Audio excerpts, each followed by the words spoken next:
Today we discuss theorem 4.5. In this theorem we discuss the three equivalent conditions of prime number theorem. This is another set of equivalent conditions for prime number theorem. These statements are given in the textbook as statement number 11, 12, 13 or equation number 11, 12, 13. So I'll write the same number here. In the equation 11 we have the prime number theorem itself. Limit x tends to infinity pi of x log x divided by x equal to 1. Statement 12 is limit x tends to infinity pi of x log pi of x whole divided by x is equal to 1. Now we have to prove the 13th equation, that is limit n tends to infinity Pn by n log n equal to 1. Here Pn is the nth prime. Pn is the nth prime number. We will prove this theorem by proving 11 implies 12, 12 implies 13 and 13 implies 12, 12 implies 11. Then we can get the equivalency from these three statements. So first we prove 11 implies 12. So we assume limit x tends to infinity pi of x log x by x equal to 1. Now by taking log on both sides, you will have limit x tends to infinity log of pi of x plus log of log x minus log x equal to log 1, that is equal to 0. Then by taking log x from these three terms, we have limit x tends to infinity log x times log pi of x by log x plus log of log x by log x minus 1 equal to 0. But we know that as x tends to infinity, log x tends to infinity. So this never be a non-zero quantity. If this limit does not exist, you cannot get this limit as 0. And if this limit of this bracket is a non-zero quantity, still you don't get this whole limit as 0, because this log x tends to infinity as x tends to infinity. So we have limit x tends to infinity, this bracket is 0, log pi of x by log x plus log of log x by x by log x minus 1 equal to 0. But using L'Hopital rule, you can prove that this log of log x by log x tends to infinity, tends to 0 as x tends to infinity. So since this tends to 0, we can get log of this minus 1 tends to 0. That means log of log pi x by log x tends to 1 as x tends to infinity.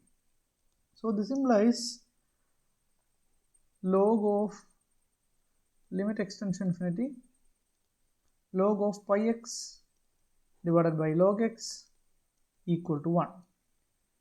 This is because using L'Hopital rule,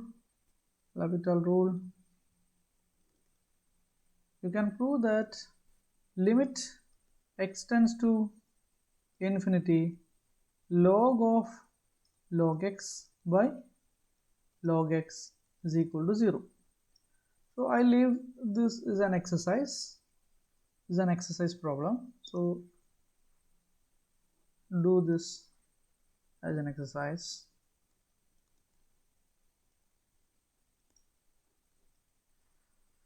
Then, so if you prove this, I'll put that as a I'll put this is equal to equation number some a.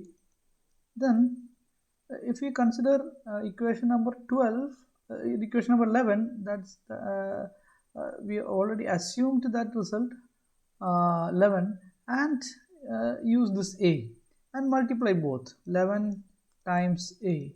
So that will, both limits are 1, then RHS must be 1, and LHS we have, by multiplying these equations 11 and a, you can get limit x tends to infinity pi of x log x by x. This is the equation number 11, and this one log pi of x by log x equal to 1. This implies by cancelling this log x, you have limit x tends to infinity pi of x log pi of x by x is equal to 1. This is our equation number 12. So this completes the proof of 11 implies 12. Now we prove 12 implies 13. So 12, we have 12, and we prove 13. That is, assume the result 12. What is 12? 12 is the equation that we have proved just now. That is limit x tends to infinity pi of x log pi of x divided by x equal to 1. Okay, we need to prove that this implies limit n tends to infinity Pn n log n equal to 1. This is very obvious because since this is our assumption is this limit exists. So for every x you can write this limit x tends to infinity pi of x log pi of x by x is equal to 1. Okay, so you can replace this x by any positive quantity that tends to infinity. Yes, then this result is true. So if we write this is equal to by putting x equal to Pn is the nth prime, then we have pi of x is n, because this is the, if this is the nth prime, then up to this x we have n primes, so pi of x is n. Then what is pi of x log pi of x? That is equal to n log of n. Okay, so if we replace this x by p of Pn, we can get pi of x equal to n. Consequently, pi of x log pi of x equal to n log n. Then translate this assumption, limit x tends to infinity pi of x log pi of x divided by x. So that is equal to as x tends to infinity, we have this Pn tends to infinity, therefore n tends to infinity. So this x tends to infinity is equivalent to limit n tends to infinity, then pi of x log pi of x is n log n divided by x is Pn. Our assumption is this is 1, that implies this limit is 1. Okay, so then its reciprocal is also 1, that is very obvious. Limit n tends to infinity Pn by n log n equal to 1. This is equation 13. So this proves 13. Now we will prove 13 implies 12, the converse of the same statement. 13 implies 12. So for this we assume 13 first. That means this limit exists. Assume limit n tends to infinity Pn by n log n equal to 1. Okay. So corresponding to this, we will prove that limit x tends to infinity pi of x log pi of x by x is equal to 1. For that, we start with for a given x belongs to R with x is greater than 2. Obviously, we can set x greater than 2 because we need to take the limit x tends to infinity. So this x must be a large enough quantity. So if this holds for every x with this property, we have there exists Pn and Pn plus 1, 2 primes, such that this x can be enclosed in between Pn and Pn plus 1, or any real number greater than 2 can be embedded in between two consecutive primes. That is the idea here. So consequently, if Pn is less than or equal to x, this is the greatest prime which is less than or equal to x, means pi of x is n. Okay, so the consequence of the statement is, then we have pi of x is again n here. Okay, so now now consider this inequality Pn less than or equal to x less than Pn plus 1. So this implies, by dividing throughout by n log n, then this will be Pn by n log n less than or equal to x by n log n less than Pn plus 1 by n log n. But we rewrite this Pn plus 1 by n log n as Pn plus 1 by n plus 1 log n plus 1 into n plus 1 log n plus 1 divided by n log n. I divide and multiply with this factor, so this fraction never changed. So this implies, by taking limit on these inequalities, you can get limit n tends to infinity Pn by n log n. That is 1 with our assumption, and inside we have limit n tends to infinity x by n log n less than limit n tends to infinity this quantity Pn plus 1 by n plus 1 into log n plus 1 times n plus 1 into log n plus 1 by n log n. With our assumption, this quantity is 1, and using L'Hopital rule, this is also 1, and by assumption this is again 1. Okay, instead of n we have n plus 1 here, so this quantity tends to 1. So left side and right side tend to 1 as x tends to infinity, then you can get this limit is also 1. Okay, here I'll take this x as this limit is limit n tends to infinity x by n log n. We need to prove that we need to prove 12, that is pi of x log pi of x by x. Okay, so here this n is as a consequence of this embedding, n is pi of x, so this n is pi of x and this is log pi of x. So limit of this x by n log n is 1, implies that limit of n tends to infinity x by n log n equal to 1 implies that limit x tends to infinity, because as n tends to infinity we can get pi of x tends to infinity, consequently x tends to infinity, then x by the denominator is pi of x log pi of x. So this is the reciprocal of the required equation 12. So this completes 12, 13 implies 12. Now we prove 12 implies 11. That is, what is 12?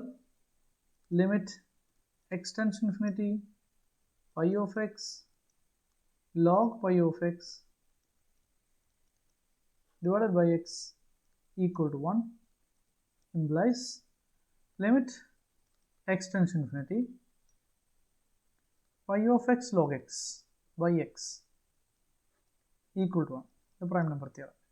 Okay, so in order to prove, we assume 12, that is limit x tends to infinity pi of x log x, pi of x log pi of x divided by x equal to 1. Now by taking logarithm on both sides, as we have done in the first case, we have this is equal to limit x tends to infinity, logarithm of this is log pi of x plus log of again log pi of x minus log x equal to 1. Okay, now we will take this log pi of x out rather than this log x, as we discussed in the first case. So we will take this log pi of x out. So this implies limit x tends to infinity log pi of x into 1 plus log of log pi of x divided by log pi of x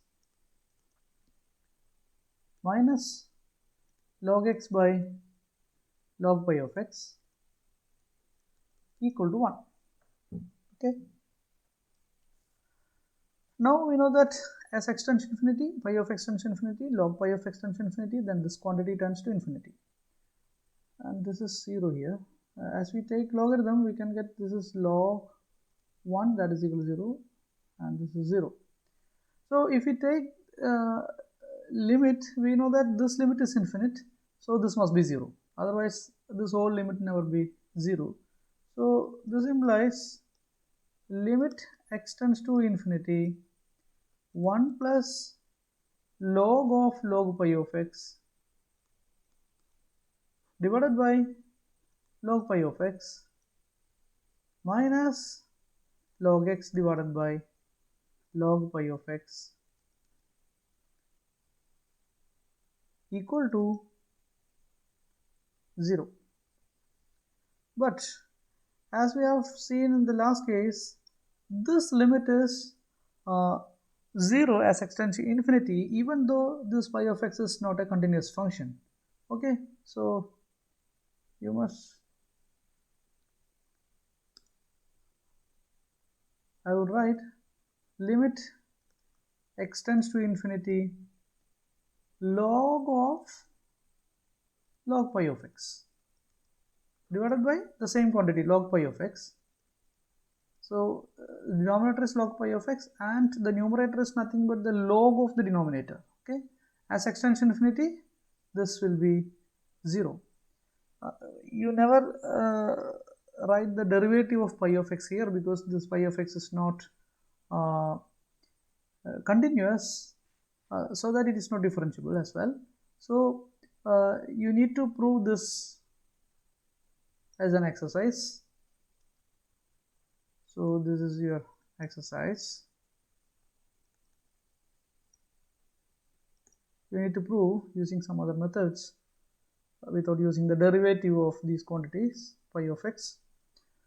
Then this implies limit x tends to infinity log x by log pi of x equal to 1. And I write this is our equation number B. Along with our assumption 12, that is 12 into B, we have, what is 12 into B? This into this one. Okay, so you can cancel this log pi of x. So that is limit x tends to infinity pi of x log pi of x divided by x into log x by log pi of x equal to 1. So by cancelling this, we can write limit x tends to infinity pi of x log x by x equal to 1. This proves 12 implies 11. This completes the equivalency of 11, 12 and 13. Okay, this is our theorem 4.5.